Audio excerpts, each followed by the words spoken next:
The night a Korean mafia boss pressed me gently against his kitchen counter and kissed me until I forgot my own name. I was 50 years old and still wearing my work apron. His lips were soft, his hands were certain. And the sound that left my mouth, breathless, embarrassing, completely involuntary, told us both everything we needed to know. I had been starved of real touch for so long that the warmth of his hands on my face moved through me like fire through dry paper, slow at first, then everywhere, then consuming. And I stood there in his 31st floor kitchen with the city glittering below us, and felt myself, for the first time in 20 years, come fully and completely alive. But I'm getting ahead of myself. Let me tell you how a 50-year-old black woman from the East Side ends up kissing the most dangerous man in the city in a kitchen that costs more than her annual salary. Let me tell you how loneliness can stretch so long and so quiet that when something finally breaks the silence, you don't care anymore what it costs you. Let me tell you about Kwon De-hyun and what he did to me without ever meaning to, and what I did to myself by finally, after 50 years, deciding I was worth the risk. My name is Vivien Carter. I was married for 23 years to a man who never once raised his hand and somehow still managed to take everything from me. I am 50 years old. I work the evening shift at an upscale lounge called the Monarch on the east side of the city. And I have been saving money in a separate account that Richard never knew about for 18 months, and when that account reaches a certain number, I am going to enroll in nursing school and become the woman I planned to be before a church picnic, and a charming smile derailed everything. That is the plan. That has been the plan. Then came table 6. I need you to understand what my life looked like before him, so you understand what he walked into. So you understand the specific texture of the silence he interrupted. My apartment was modest and smelled faintly of the previous tenant's cigarettes, regardless of how many candles I burned. I woke at 7, made coffee, reviewed nursing school flashcards for 40 minutes, went to the gym if my feet had recovered from the previous shift, came home, ate something responsible, me dressed for work, and was at the Monarch by 4. I did my job with precision and warmth. I came home. I slept in the center of my bed, which was the one genuinely pleasurable thing about living alone. The ability to take up exactly as much space as my body required without waiting for someone to sigh about it. On weekends, Simone came for dinner. Simone was my best friend and had been since college, and she was the person who had sat across from me in a mediator's office and squeezed my hand when the divorce finalized and said, quietly and with absolute certainty, "This is the beginning, not the end." I had not entirely believed her then. I was working on believing her now. What I did not have was desire. What I did not have was the sensation of being wanted. What I did not have, and had not had in so long that I had quietly reclassified it as something that belonged to a previous version of my life, was the specific electricity of another person's attention landing on you with intention. Richard had stopped seeing me, really seeing me, somewhere around year 8.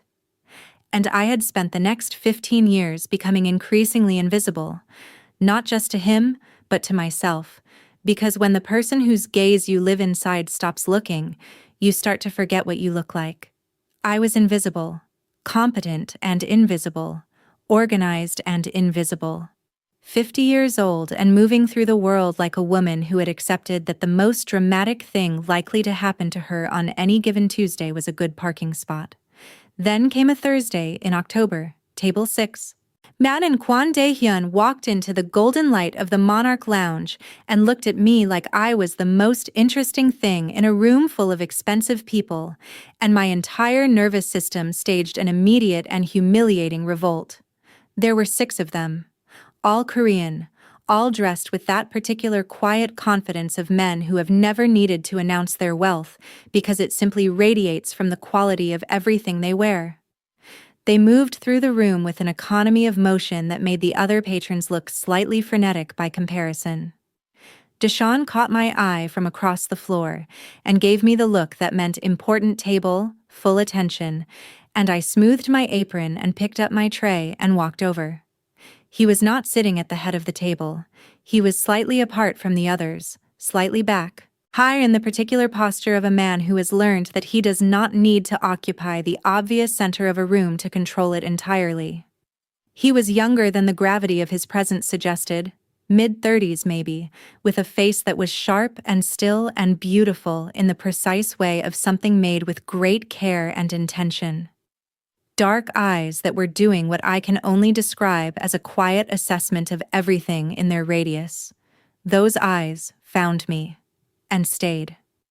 My heart raced before I had formed a single coherent thought about why. It was pure animal response, a sudden urgent percussion against my ribs that had no interest in my opinions about its appropriateness. I was 50 years old, and I had not felt my pulse quicken like that in response to another human being in longer than I wanted to calculate. And my body was apparently making up for lost time with absolutely no regard for my professional composure. I smiled. I introduced myself. I took their orders with my notepad and my allegedly steady hands, and when I reached him, when I said, "And for you, sir," and he lifted those eyes to mine and held them there for one long, unhurried moment before he answered, I felt something move through me that I had no adequate language for. Seen. The word that came was seen. After years of carefully cultivated invisibility, someone was simply, thoroughly, seeing me. "Sparkling water," he said, "and your finest single malt." "Of course," I said, and I walked away without looking back, which was an act of will I was quietly proud of. And in the server station I pressed my palm flat against the cool granite and told myself very firmly to regulate. I did not regulate, but I delivered the drinks with complete professionalism, and that had to be enough. His name was on the reservation. Kwon De-hyun. I read it 3 times. I did not know then what the name meant in the geography of the city's power. I just knew that it was the name of the man at table 6 who had looked at me like I was something worth looking at, and that I had folded it somewhere inside myself and intended to keep it there. Table 6 became his every Thursday. By the 3rd Thursday I had his order memorized. Sparkling water first, Macallan 25, green tea after 10, no sugar. By the 4th Thursday, I knew which of his associates sat where and what they drank, and that the man to his immediate left was the one who spoke most, and the man to his right was the one who actually mattered. I noticed things about De-hyun the way you notice things you are trying not to notice, in spite of yourself, in accumulation, detail by detail until the picture is undeniable. The way he listened. Not the performance of listening that powerful men often deployed, the patient waiting for their turn to redirect, but actual, concentrated listening, the kind where you can feel the other person receiving what you're saying. The way he thanked me, every time, with direct eye contact and a genuine pause. The way he watched the room without appearing to watch it, aware of everything while seeming to focus on nothing. He was different from Richard in every way I had language for, and several I didn't. Richard's power had required my smallness to sustain itself. He had needed me diminished because a full-sized Vivien was inconvenient to the architecture of his ego. Every compliment he'd ever given me had had a small retraction built into it, a but, or a however, or a you would be even more, if only. De-hyun had not yet said anything to me that wasn't direct and clean and absent of ulterior structure. He had not yet given me a compliment, technically, but the way his eyes tracked across the room and came back to me with what I could only call purpose, that was something. That was the opposite of invisible. On the 6th Thursday, wine spilled. One of his associates, a gesture too wide, a full glass of red catching the edge and arcing across the white tablecloth and reaching my sleeve before I could step back. I was already forming the apology. Already, God help me, apologizing for being in the path of someone else's accident when he was on his feet. He was taller than I'd registered. He crossed the distance between his chair and my position in 2 measured steps and extended a white linen handkerchief toward me with both hands, slightly bowed, as if I were the one who deserved deference in this moment. "I'm sorry," he said. To me, not to the room, not to the table. To me, as if my inconvenience was the relevant injury here. I took the handkerchief. It was pressed and monogrammed and smelled of cedar and something warm underneath. Something that made me want to breathe in slowly, and I did not do that. I was a professional, but the wanting was there, and enormous. "Keep it," he said when I tried to return it. I kept it. I brought it home in my apron pocket and set it on my nightstand, and then felt so ridiculous about the fact that I'd set it on my nightstand that I moved it to the kitchen counter and then eventually surrendered and put it in the drawer of my bedside table.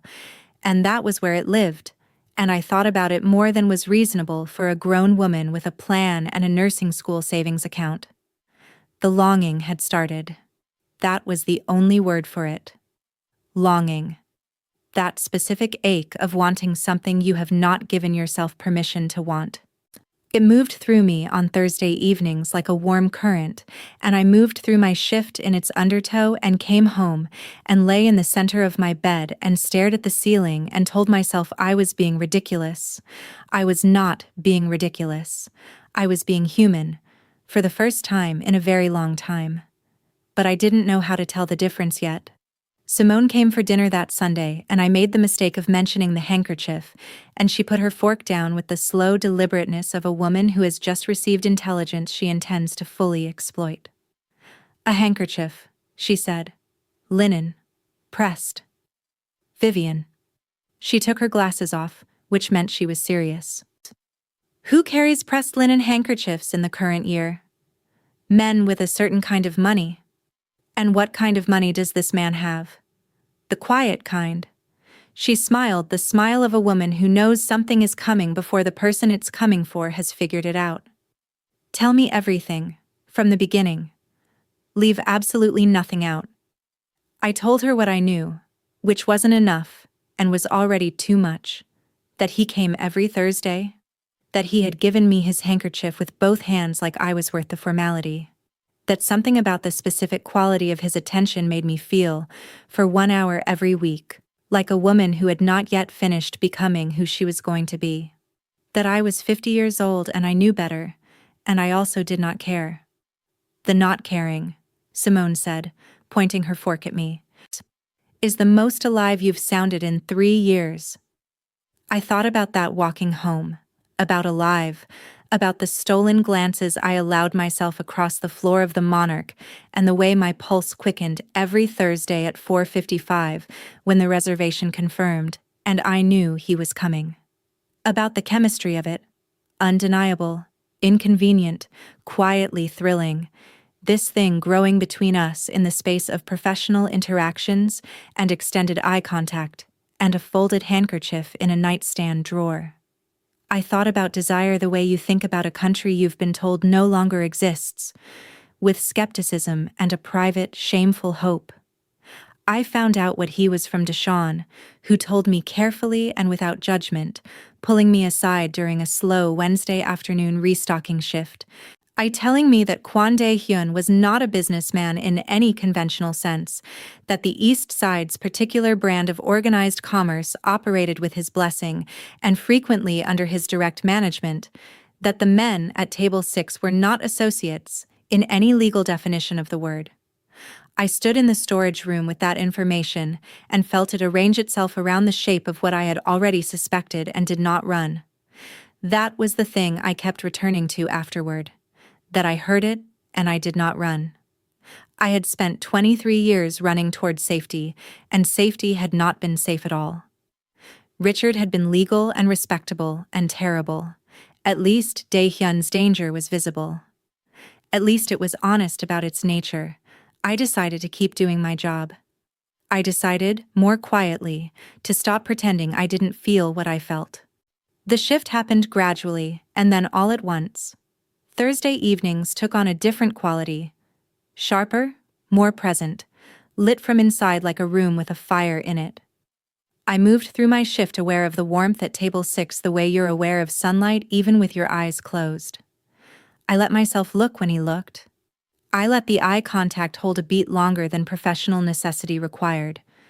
Small concessions to the truth of the thing. Tiny unlockings of a door I had kept shut so long the hinges had begun to rust. He noticed. Of course he noticed. He noticed everything. The quality of his attention shifted incrementally, became less observation and more conversation, even when no words were exchanged. A stolen glance that lasted a full 3 seconds. A slight turn of his body toward me when I approached the table before I'd announced my presence. The way he held his teacup and watched me across the rim with an expression I had started, privately, to call by its real name. Want. He wanted me. And the knowledge of it moved through my body like electricity through water. Immediate, total, unavoidable. On the 8th Thursday, he asked me what I was studying. He had seen my flashcards at the server station during a slow stretch, had apparently noticed them on more than one occasion, and asked with the directness he applied to everything. No preamble, no apology for the personal nature of the question, just, "What are you studying?" "Nursing," I said. Something moved in his expression, something warm and certain. "That suits you," he said. "You don't know me," I said. And it came out more direct than I planned, and I waited for the familiar interior flinch, the one that had spent 23 years anticipating punishment for saying true things directly. The flinch didn't come, and he smiled, the full smile, the one I had been waiting 8 Thursdays to see again, the one that rearranged everything in my chest when it appeared. "No," he said. "I'd like to." I walked away.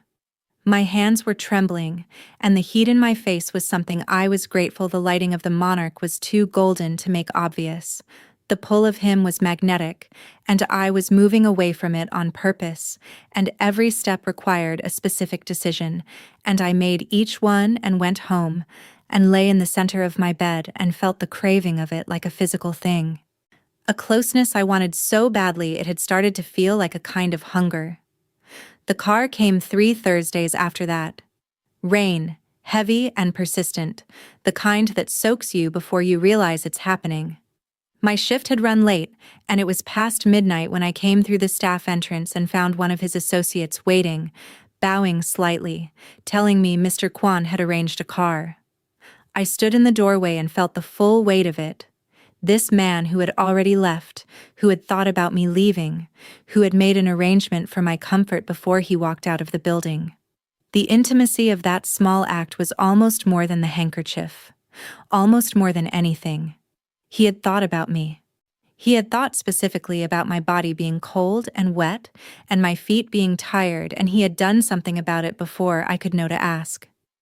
The car was black and warm, and I sat in the back and watched rain streak the windows and pressed my hand against the seat and thought, I am in serious trouble, and I have absolutely no intention of getting out of it.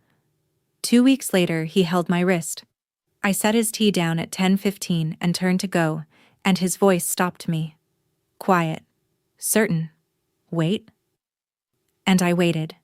And he reached across the table with telegraphed slowness and took my wrist in his hand. His fingers were warm against the inside of it, against the place where my pulse lived, and was currently embarrassing me entirely. He must have felt it. "Cho-wei," he said. "That's my job." "I know." "Away," he said. "That's my job." "I know."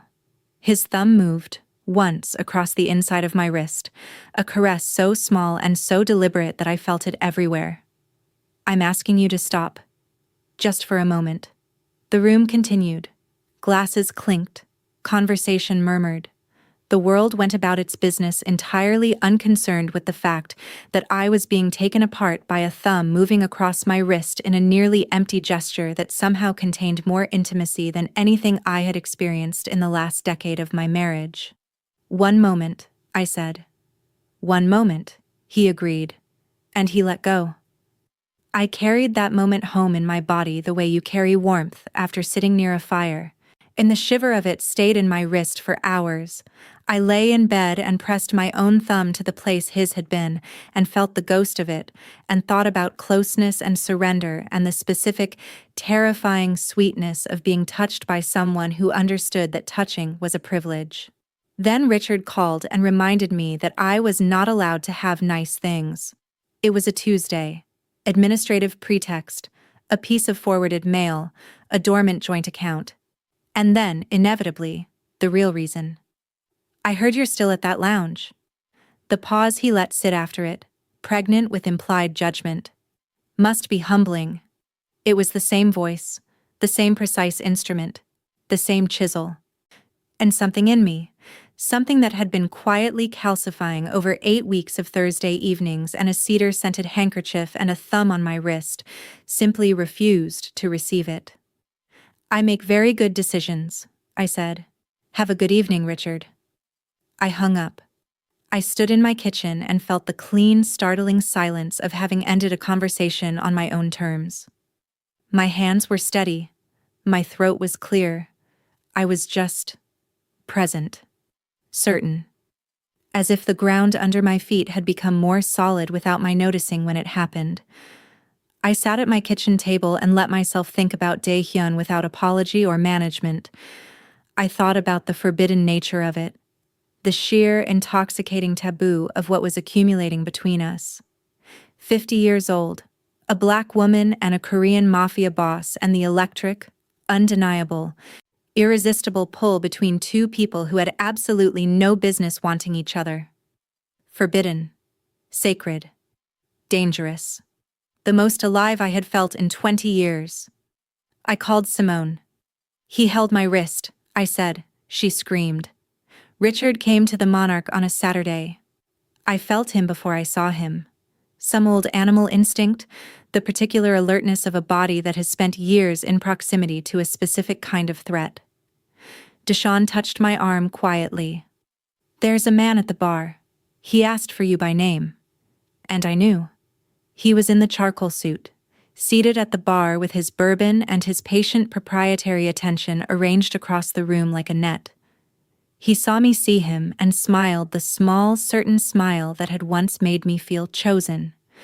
I walked to him because I was done running. "What are you doing here, Richard?" "Having a drink." The pleasantness of it was its own kind of aggression. "I heard some things, about a man, about table 6. He let it sit. Then, Vivien, you're embarrassing yourself.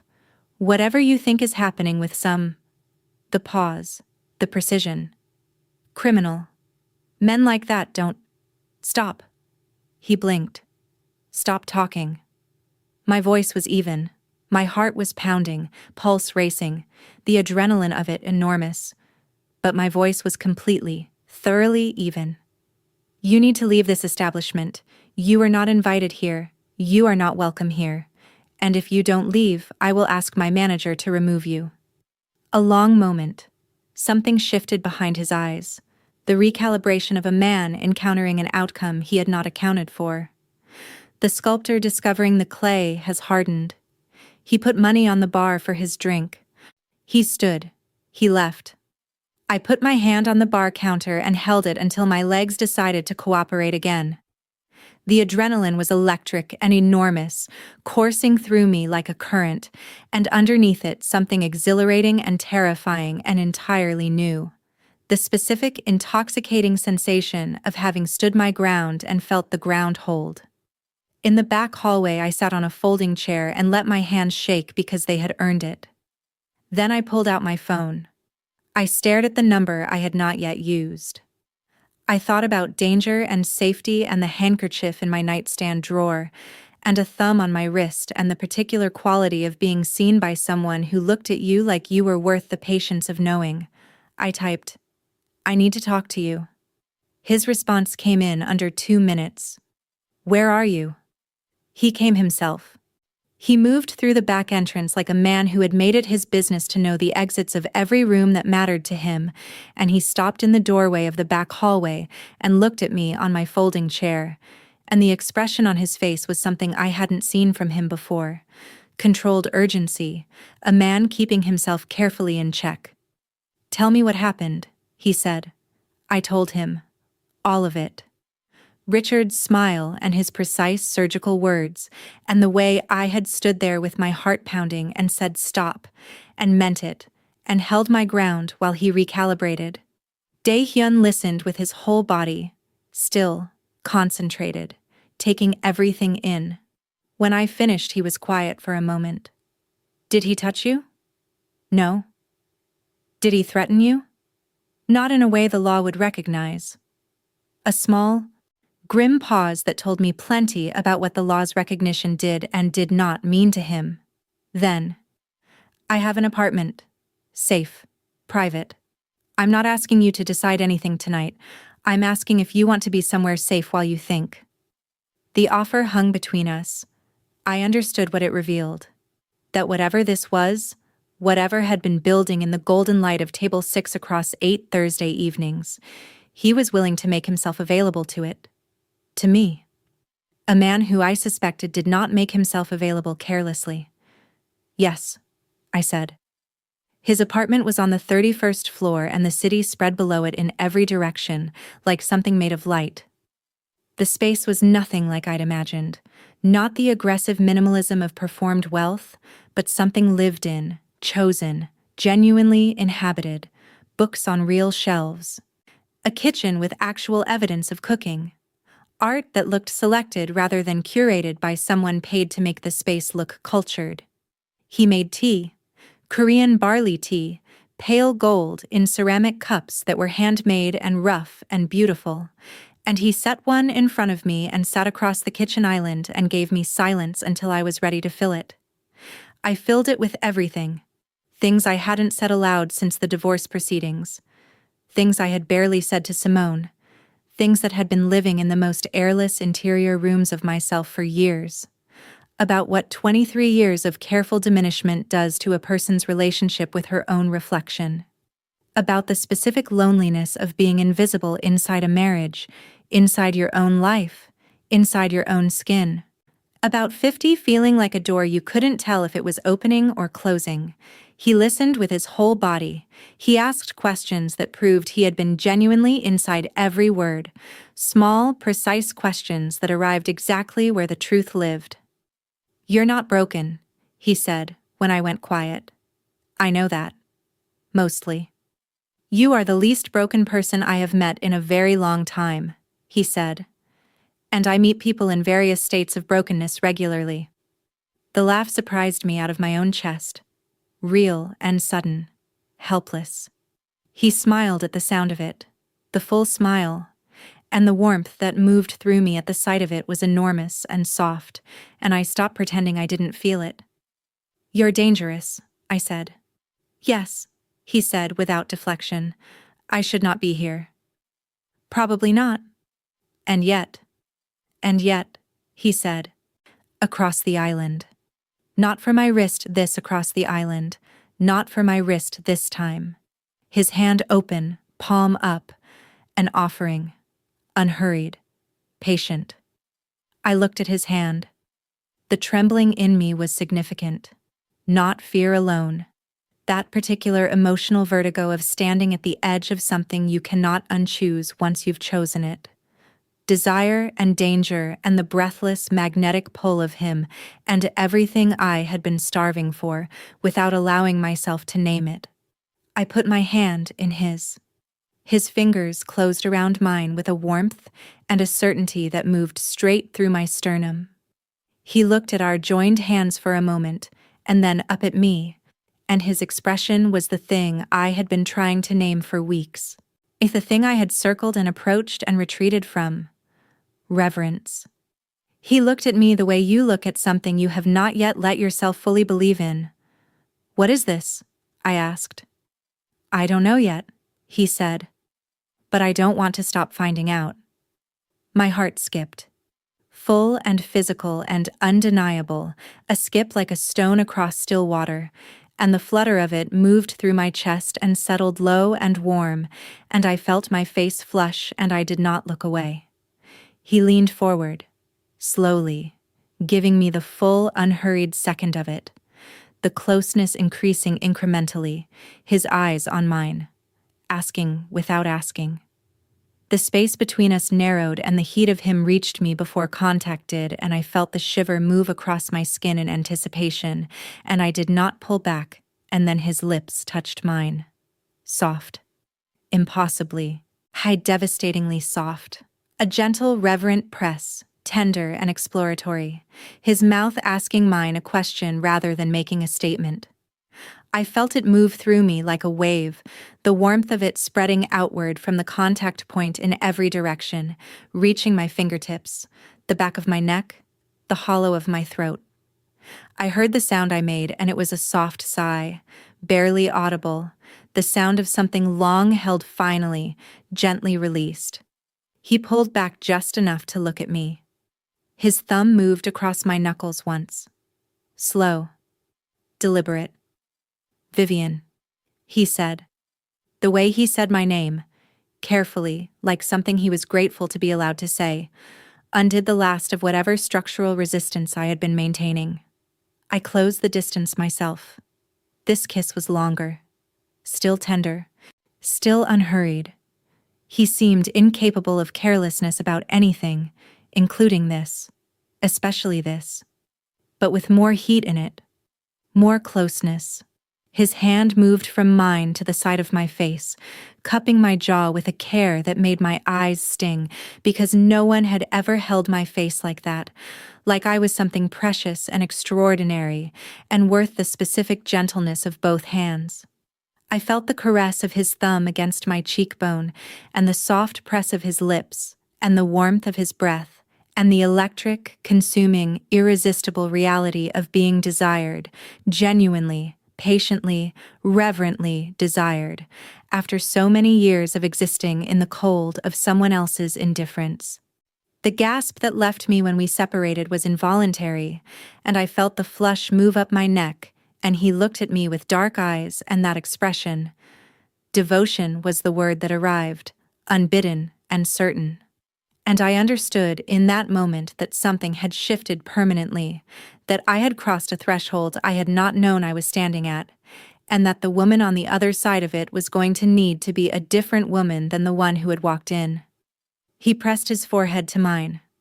We stayed like that, breathing, the city glittering below, the barley tea cooling in our handmade cups.